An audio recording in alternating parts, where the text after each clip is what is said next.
San Francisco's Office of the Chief Medical Examiner has now confirmed that Victoria Jones, the daughter of actor Tommy Lee Jones, was found dead in the city on New Year's Day. Now, TMZ was first to report the news that Jones's body was discovered at the Fairmont Hotel around 3 a.m. yesterday after a medical emergency was reported.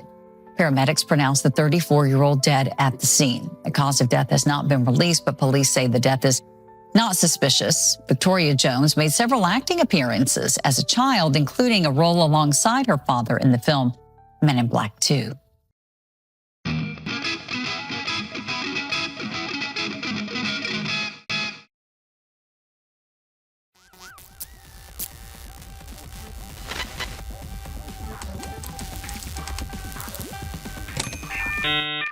Very shortly after Tommy Lee Jones, Men in Black co-star Will Smith was served a lawsuit accusing him of attempted forced trespasses by a violinist named Brian King Joseph.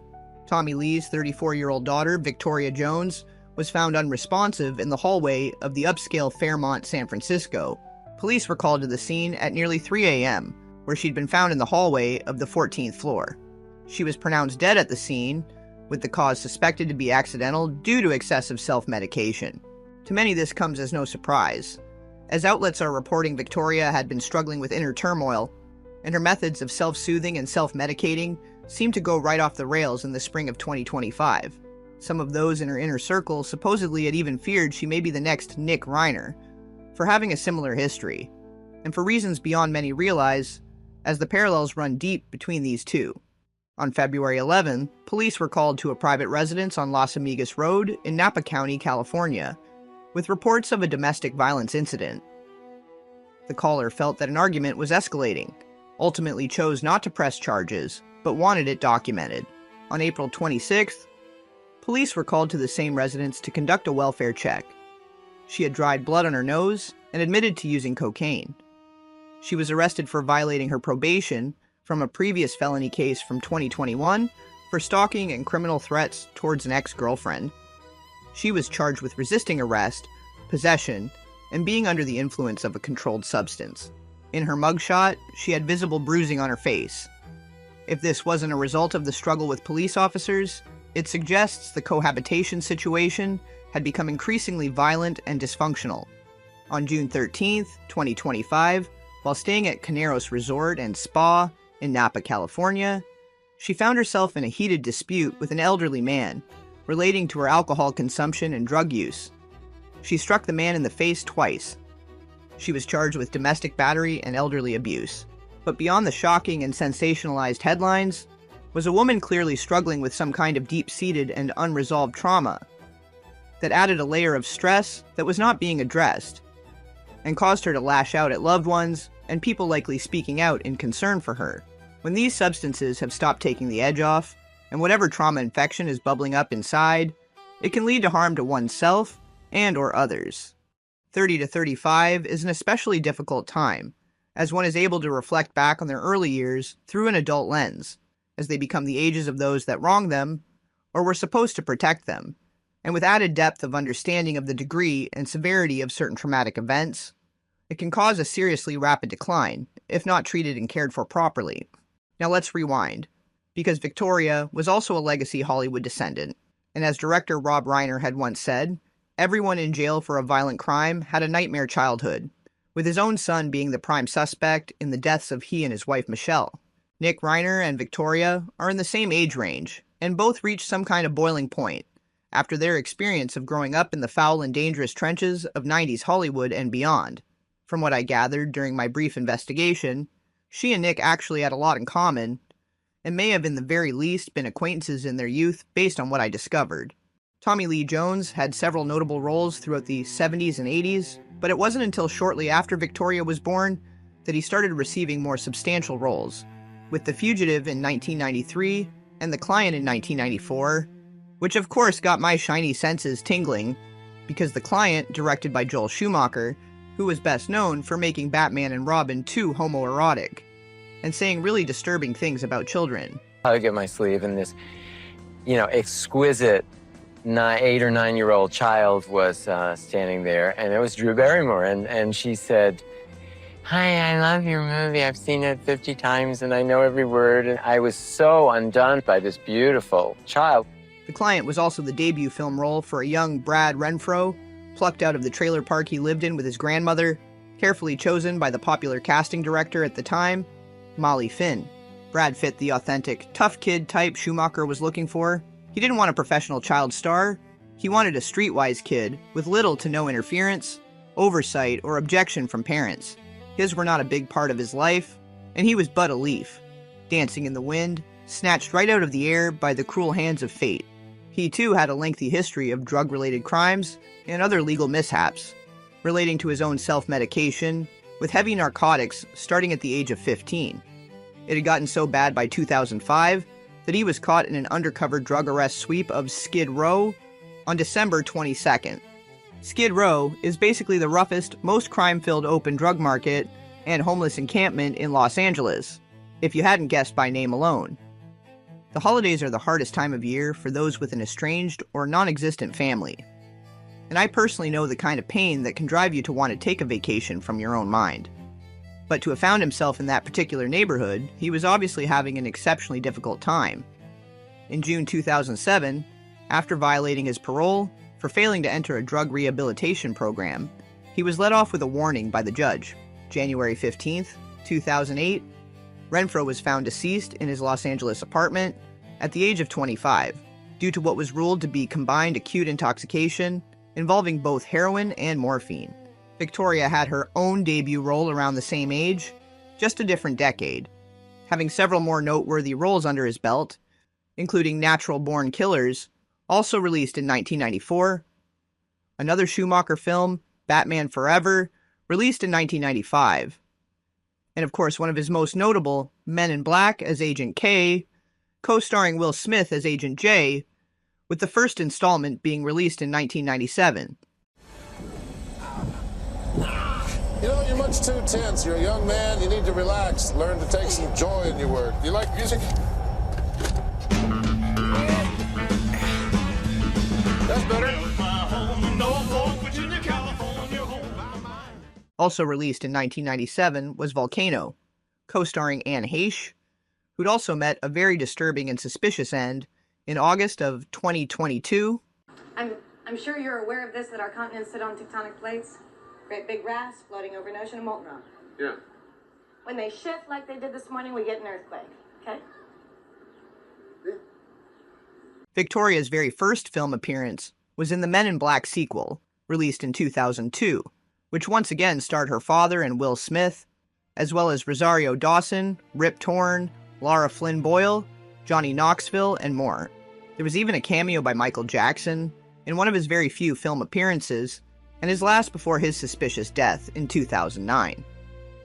Produced by Columbia Pictures and Spielberg's Amblin Entertainment, distributed by Sony Pictures. This was quite the combined effort, and when you consider the companies involved, the history of traumatized youth who'd left this world accidentally or on purpose, after years of struggling to cope with said trauma, the role Victoria was given seems eerily specific. She appears as a neuralized daughter, where her character is shown briefly, being memory erased with the iconic Men in Black neuralizer, with secret hidden societies and agencies working alongside unknown forces and entities in an otherworldly battle between good and evil being the overall theme. It's the Men in Black's job to keep humans safe from the physical and emotional impact of alien encounters and attacks, where they all have their memories erased after witnessing such an event, and it's been contained by the top-secret Men in Black agents. The entire premise of the franchise involves suppressing truth, hiding reality, and controlling what people remember. This theme aligns with trauma-based dissociation, programmed forgetting, and the suppression of consciousness, especially in children. The fact that her first screen appearance involves her losing awareness and being reset reflects what many survivors describe as the first fracture, the moment the inner self is separated from the waking personality. Her role was not publicly credited, which is often the case when actors are inserted via industry favor, not through normal channels. This casting was likely a controlled entry point, orchestrated by Tommy Lee Jones, placing Victoria directly into a high-budget, power-dominated production. What kind of impact would this have put on an impressionable young child? Look, Daddie is an important special agent that's employed to protect and save the whole world. If you don't do what I say, I'll just erase some of your memories and have what I want anyway. Her next appearance was as an immigrant girl, another very small uncredited role, in her father's directorial debut of The Three Burials, produced by Luc Besson, who was responsible for the heavy-duty TW theory film called Leon the Professional, which had exploited a young Natalie Portman, who described the experience as having impacted her negatively for how she was hypersexualized and the unwanted fandom that it attracted. The Three Burials was inspired by the real-life tragedy that ended the life of a teenager at the Texan and Mexican border, so of course the filming locations included areas around Texas, Mexico, and apparently France. She was 13 years old at the time of filming, and although it's unclear whether the whole family was along for this adventure, or if she alone was brought along, she may have only been present for the scenes she was involved in. But the border crossings and military themes also kind of makes me wonder if the film was more of a front for some type of military operation in an effort to further program or impress certain beliefs on what I'm sure he'd hoped would become an award-winning actress, in the way Angelina Jolie had, after having her first handful of roles were given to her by her famous father, Jon Voight. He'd later spoken in interviews about his daughter, suggesting her choosing not to pursue an acting career going into her teen years was because she didn't have what it takes. But what did it take? Had she simply not been interested in going into the family business after giving it a solid try?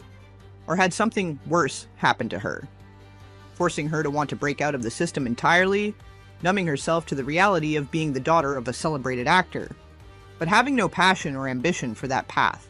Some people don't want to play pretend, dress up, and maintain a false public image as a career, or invite the other darkness into their life that comes with it. There are worse things happening in this world than the people doing drugs and acting out erratically. The root cause of all mental unwellness and compulsions to self-medicate is trauma. So what are these people doing? What kind of trauma is caused by the wonderful Wizards of Oz that leads to these outcomes? Victoria appeared as a mugging victim in the movie Sorry Haters, also released in 2005, and then appeared as cheerleader number 3 on the television drama One Tree Hill. This was her final role for nearly a decade. So wait, what's to keep us from just dating whoever we want with, even with this little draft thingy? Good question, Bevan. Of course you'd be kicked off the squad. Or worse. Like how worse? Like... What's to keep me from telling the whole school that one of you was left handcuffed to Ian Thomas's bed for 7 hours waiting for a locksmith? Or that at the Sparkle Classic last year, one of you had a little too much to drink and made out with another one of you?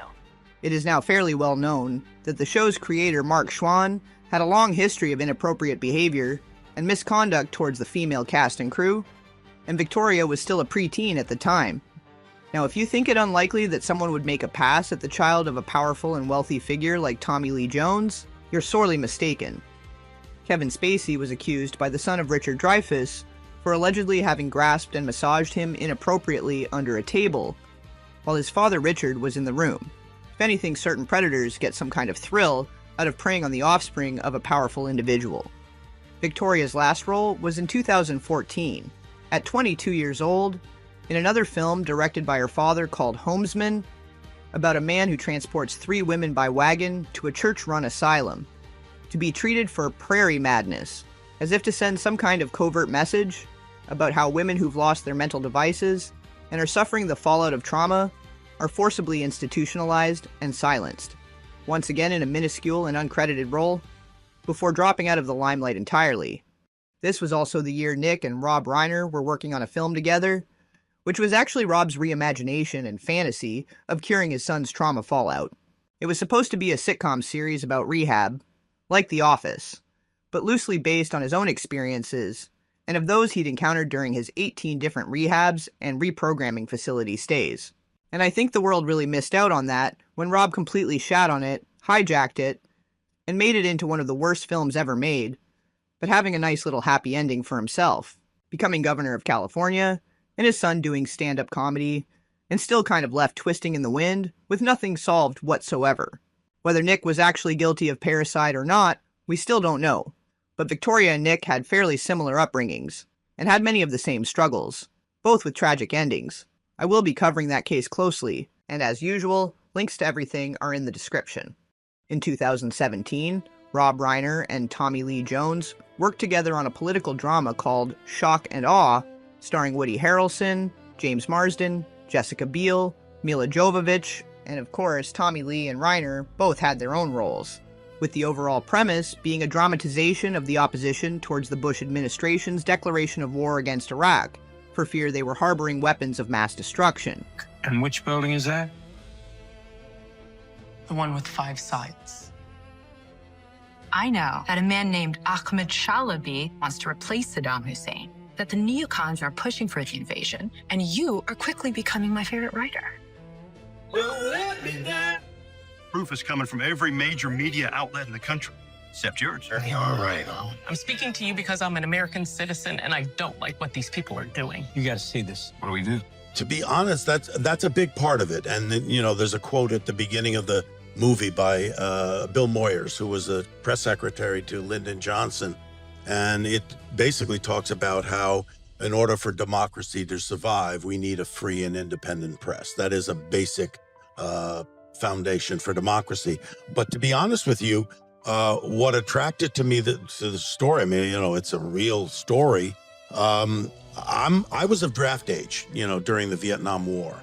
And I just never thought in my lifetime we'd be going to war twice based on lies. Because I knew going up as we led to the war in Iraq that there was no foundation. There was no real justification. There was no connection to Saddam Hussein. There was no ability for these aluminum tubes to enrich uranium. There certainly was were no weapons of mass destruction. And yet we saw ourselves inexorably marching towards war. And there's a line in the movie where one of the journalists says, it's like watching your child run into the street and feeling helpless to protect them and stop them from getting hit by the truck. While filming Shock and Awe, Tommy Lee was also working on a film called Just Getting Started, starring he and Morgan Freeman, 2 seniors vying for the attention of the same woman.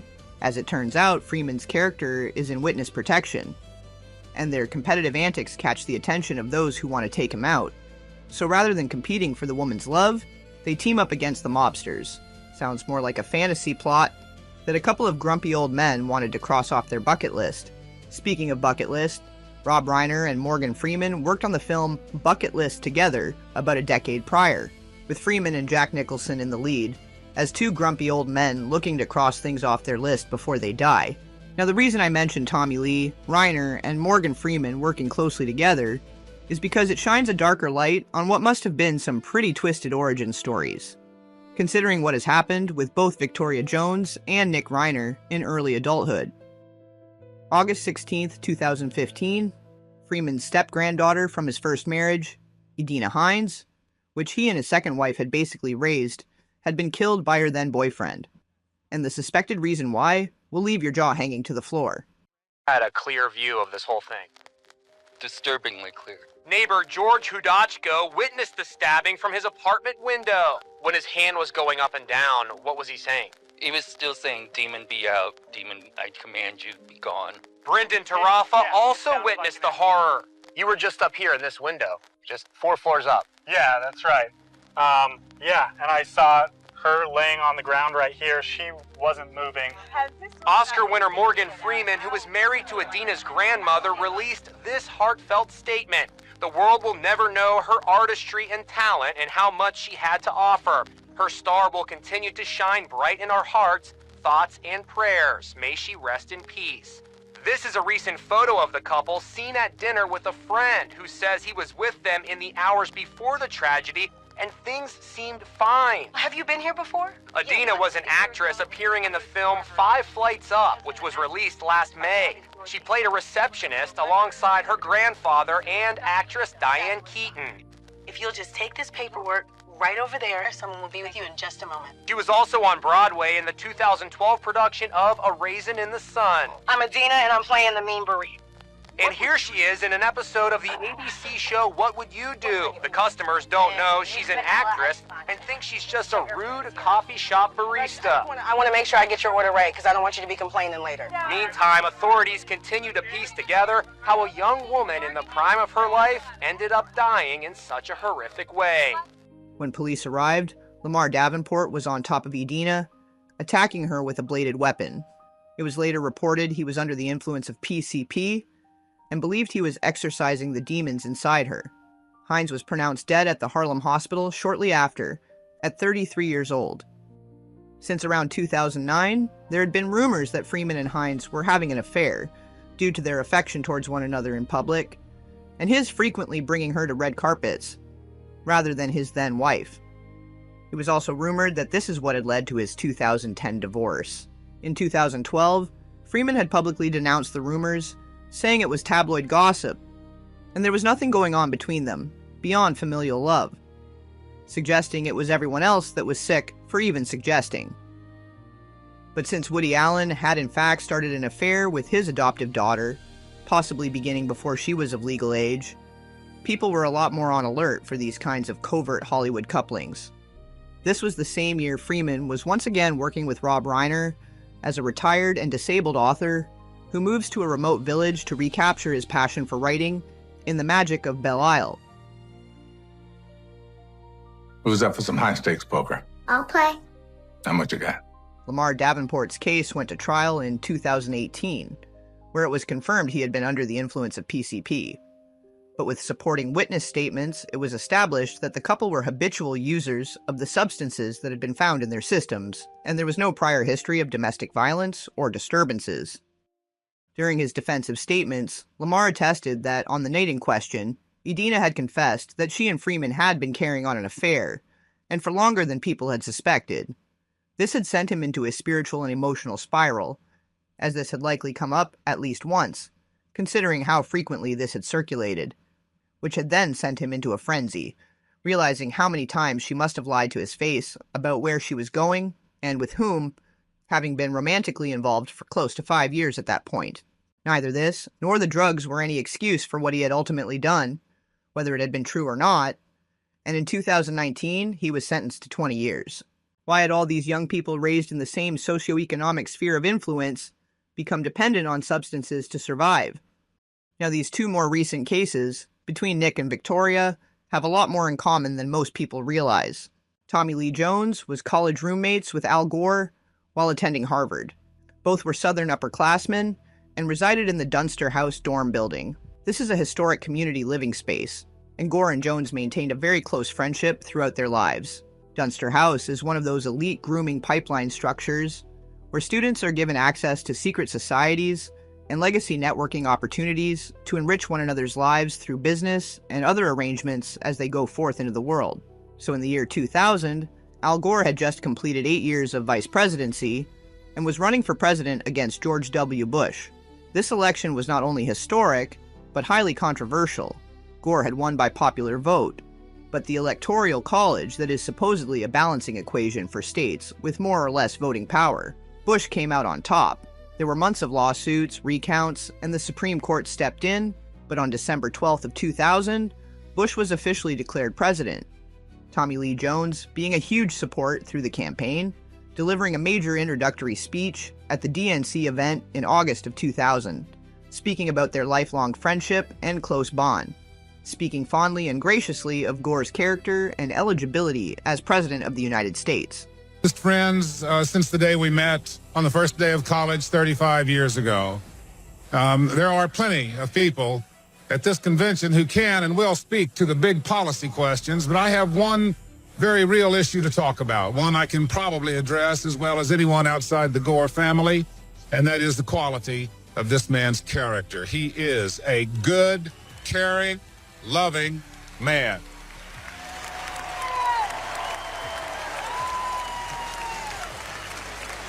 I know 35 different people, at least, who have known Al Gore for 35 years, at least, and I know that every single one of them will tell you the same thing.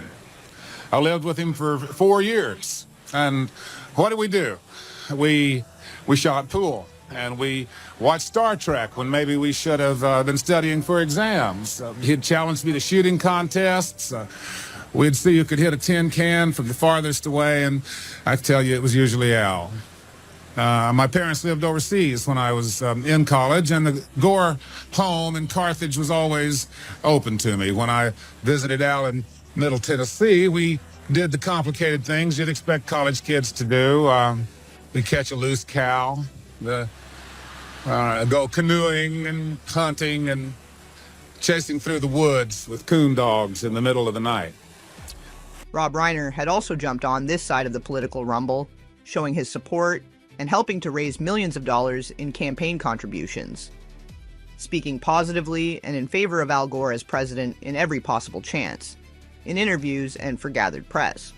Each other's space so much as there would be with podiums. Podiums is a clear delineation of space. With a town hall meeting, the candidates are encouraged to freely walk about the stage to connect with voters. So I don't think you have that kind of invasion of space thing that you would have in a podium situation. Many voters are having a tough time watching the debates. They aren't getting really high ratings like, the West Wing would get. How can you get the message across to voters that this is real life and something like the West Wing is fiction? Well, the fact of the matter is, the West Wing gets 25 million viewers a week. The first and second presidential debates, I think, had something like 38 to 40 million viewers. So there are a lot more people tuning in to the presidential debates than tune into West Wing, even though West Wing is a great show and it gets very high ratings. And I would be surprised if tonight's debate didn't have more than 25 million people tuning in. So a lot more people, I think, are tuning into this. Thank you very much. Excuse me, Mr. Biden. I wanted to introduce you to Aaron Connor, one of our special advisors. How are you? Vice President. Nice to see you. Just wanted to say hello and possibly get an autograph. Oh, sure. You got a pen there? Sure. I know that it wasn't my generation, but I still continue to love All in the Family. Well, it's on, on the Nick at Night. Yeah, I watched it. Okay. And I think it's wonderful that you're supporting the vice president in his run for the presidency. Well, it's important. It's a very important election, and we have a very clear choice of somebody who is clearly qualified, not only to do the job, but is on the right side of the issues as far as the American public is concerned. And you have somebody who is, quite frankly, very nice person, very personable, but not up to the job. Rob had also been spearheading the I Am Your Child campaign just prior to and during this election, where he created several PSAs, aired on television and with VHS tapes for purchase, lecturing parents about the importance of early childhood development and how it impacts the likelihood of poverty, crime, and substance abuse disorders going into adulthood. And isn't it ironic? Don't you think? Al Gore threw dozens of lavish, star-studded fundraising and private events, including dinners, rallies, post-event gatherings, the works. Other strong celebrated supporters of Gore's campaign were Barbara Streisand, Warren Beatty, and Steven Spielberg. Politically, the Clintons and other Soros-backed figures, all of whom gave public endorsements and other contributions towards this campaign. Mr. President, Mrs. Clinton, Mr. Vice President, Mrs. Gore, very fine to be here. And with this very handsome crowd, you're a very good-looking crowd. And just a little intimate gathering of 2,500 close friends. Here to celebrate two of the nicer families in the neighborhood. I am honored and proud to join you. The Clintons and the Gores are my good friends, seriously, and I know that every one of you is just as proud as I am to be here tonight to show your support and your appreciation for this great administration and the hard work they are doing for our country.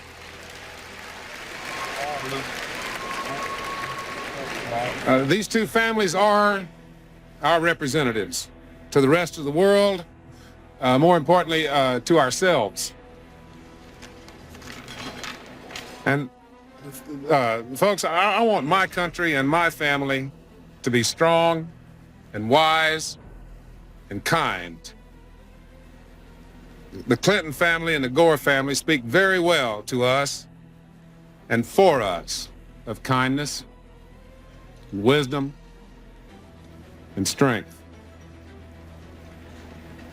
This very forward-looking administration is truly working today to create a better society for tomorrow. On the environment, Bill Clinton and Al Gore have made our air and water cleaner.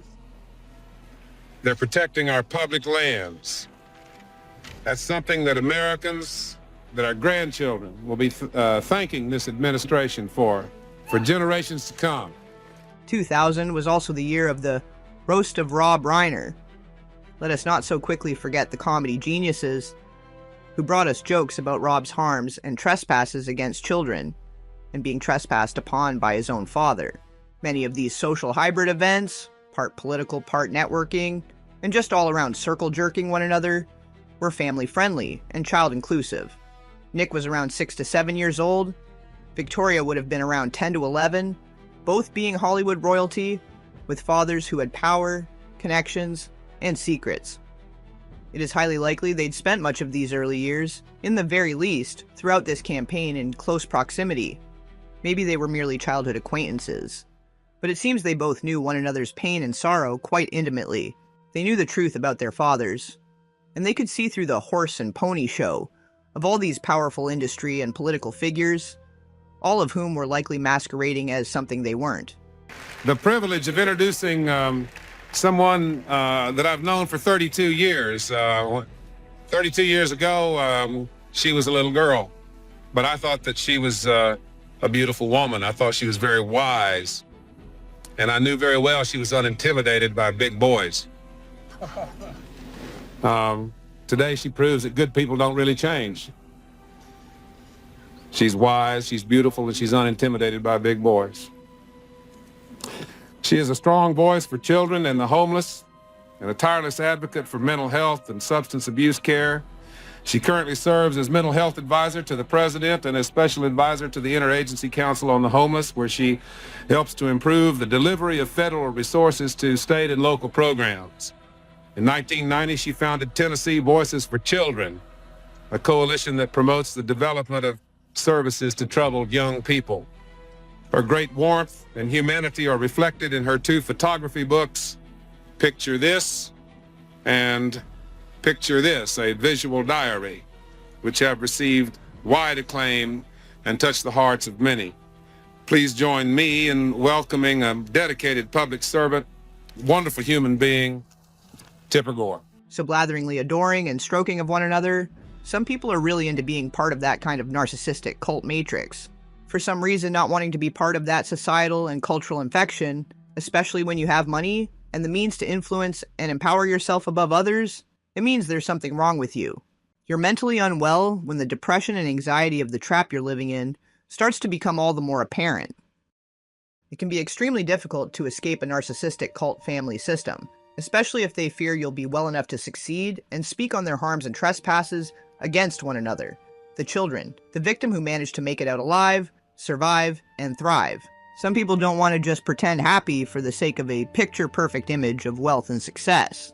Some people want to actually be happy and live their own life, and not be pressured to conform to the Wonder Breadland Tupperware containers they were born into, even if that means throwing away their potential to earn obscene amounts of money, fame, power, or all of the above. Some people want to just be, and not be living up to anyone else's standards or expectations, and that's okay. Successful people still get depressed and feel grief, shame, and regret, the same as anyone else. The further away from ourselves we get, the harder it is to live with it. About a year ago, Tommy Lee was trying to have Victoria put under a conservatorship. So it's also quite likely she was being provoked and pushed to act out reactive abuse in so many ways. Flying monkey invasions if she was trying to go no contact. It was he who likely called in the welfare check, knowing she was likely violating her probation, but rather than getting her help, he brought more legal problems into her life. The mental health and drug rehabilitation systems are built to conceal and silence victims and protect abusers. This system is far too easily weaponized by families that try and enforce and exert power over those who are in part traumatized due to the actions or failures to act of their parents and or families, giving those who traumatized a child in their early years the lock and key to a struggling adult's life has always seemed to make things a lot worse. Britney Spears, Amanda Bynes, Bam Margera, Aaron Carter, before his untimely and tragic end, all were being pushed to their limits in an effort to make excuses to continue to exert abusive power and control over their lives. Some made it out in one piece, while others do not. If you wanted to get into some wild speculative territory, perhaps someone had wanted to silence Victoria, ahead of Nick's trial, since she may very well have been someone he might have called as a witness relating to events in his early childhood. She was a bit older and may have known things about what was going on around them that he didn't, that may have helped him better understand his own flashbacks and fill some memory voids. There is still not much information about who she had been with that night, who might have visited the room, and there is still a lot to unpack. I'll be going deeper into the family history and ties of these most recent Hollywood tragedies in the main Reiner coverage series. Episode 2 is coming soon, so stay tuned for that. In the meantime, join us over on Patreon, where I post more info, resources, bonus, and uncensored content. Everything is free to all members. Paid members just get early access, and some other features and benefits. It's mainly just a way to support the cause, stay informed with behind-the-scenes updates, and there is a public chat. I share all other news and updates outside of my body of work to the Eyes Wide Open group and over on Twitter. Lastly, don't forget to like, share, and subscribe, and I'll catch you on the flip side.